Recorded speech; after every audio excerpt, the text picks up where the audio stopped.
Yesterday, Ubuntu 26.04 officially shipped, and with it supposed to be the culmination of their effort to completely drop the GNU Coreutils, among other things, and replace them with Rust-based rewrites.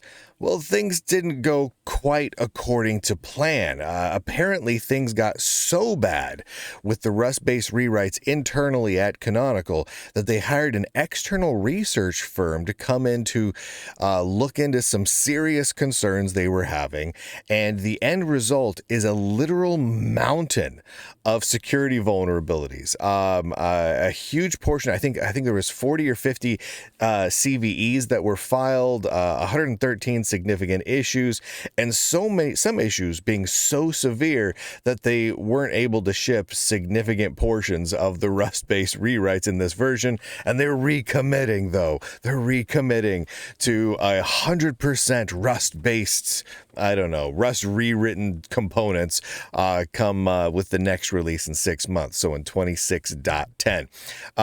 Let me just read a little snippet here. This came from one of the long-term Canonical developers there. This is a follow-up to John's original post on careful but purposefully oxidizing Ubuntu. That's an earlier statement that the vice president of Ubuntu said that they were purposefully oxidizing Ubuntu. The idea was to replace as much existing shipping tested code with untested Rust code. Why that's the choice that they're making, I don't know. I don't know what's going through their head, but they decided to do it. We promise transparency, he continues, throughout this process, and this post is written in that spirit. Now, before I read further, I gotta give Ubuntu and Canonical a little bit of kudos here, because they are being pretty transparent about this. They laid out in pretty decent documentation a whole bunch of problems that they're having. Just the massive shortcomings with their engineering decisions. All of it is laid out here pretty darn well. What happened after the announcement? Following the decision to adopt Rust Coreutils, we got to work. Any package shipped by default in Ubuntu must be promoted to Ubuntu main, which requires passing through security review. We quickly assembled an internal team spanning Ubuntu security, Ubuntu foundations, etc., to collaborate closely with the upstream Utils project, the people working on the Rust-based stuff. Here's where it starts to get really dicey. Early in the process, our assessment surfaced some serious concerns, and we realized that an internal review alone would not be sufficient. To gain the level of confidence required for a long-term support release, we decided to commission an independent external security audit. So here's some highlights, just highlights things that jumped out at me. First, after the developers raised the security concerns, Canonical hired the external security research team to evaluate the Rust-based rewrites. That alone is, actually a good thing. that is one of the only smart moves that Canonical made in all of this. Now, they shouldn't have been necessary that it got to that point, but the fact that they were actually doing some investigation into this and bringing in external eyeballs, because clearly the people with inside Canonical are making decisions, I don't know, based on religion or feelings or something, because it just doesn't make sense why they've decided to do this with Rust. But that aside, that was a good move. The rest of it, what was found, gets dicey. That security firm quickly found 113 significant issues, with a large portion of them being severe security issues warranting a CVE. Only some of those issues in the Rust rewrites have been fixed for the Ubuntu 26.04 release. Many of them have, some of them have not.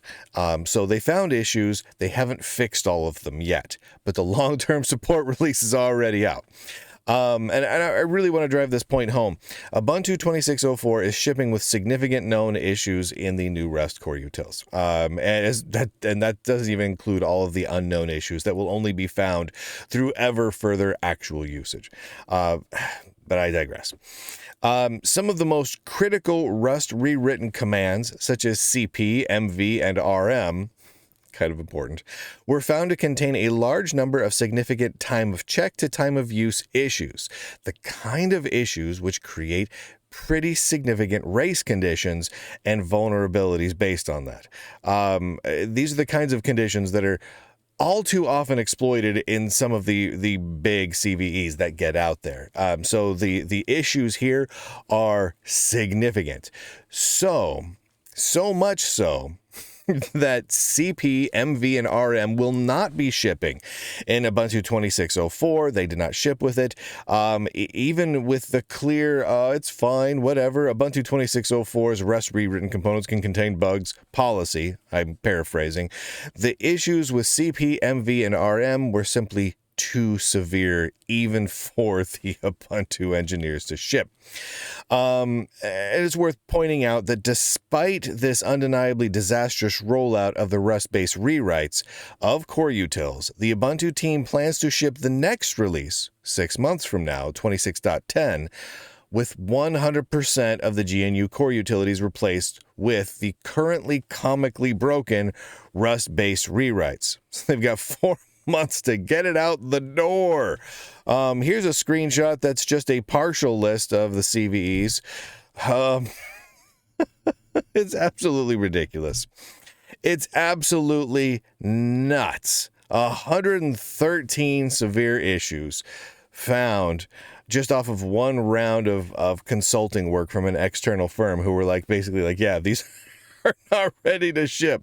So again, I do want to give kudos to Ubuntu and to Canonical for taking that step to actually get an external firm in there with a fresh set of eyes and try to figure out what's going on. That was needed. And I also want to applaud Canonical for publishing all those details, because it makes the engineering decisions look bad, and it's hard to publish things that make your decisions look bad. That takes a certain amount of guts and courage and a commitment to transparency that I admire. So good job to Canonical, and hopefully the engineering staff will look at this and say, okay, maybe we don't need to aim for a completely arbitrary 100% ported everything to Rust and rewritten in Rust, huzzah, within a comically short time frame. Maybe that's just not a necessary thing. I appreciate it. Shoot for the moon, right? Shoot for the moon. Just make crazy lofty goals that don't make any sense. We're gonna do a ridiculous amount of work for 10 years, but we're gonna do it in 6 months, and it's gonna be great, and everyone's gonna be happy. Come on, dudes. Holy heavens. But just the same, at least they're being transparent, and hopefully they'll learn from this and won't make this mistake quite so often going forward, and maybe even just pull back a little bit. Pull off that throttle and ease it in. The fact that you guys pushed forward with a long-term support release just yesterday, with so many unknown problems, right? Like the fact that you had so many found problems with just a quick round of external consulting. And the fact that that didn't raise any red flags for you to pump the brakes and say, okay, let's not ship with these Rust.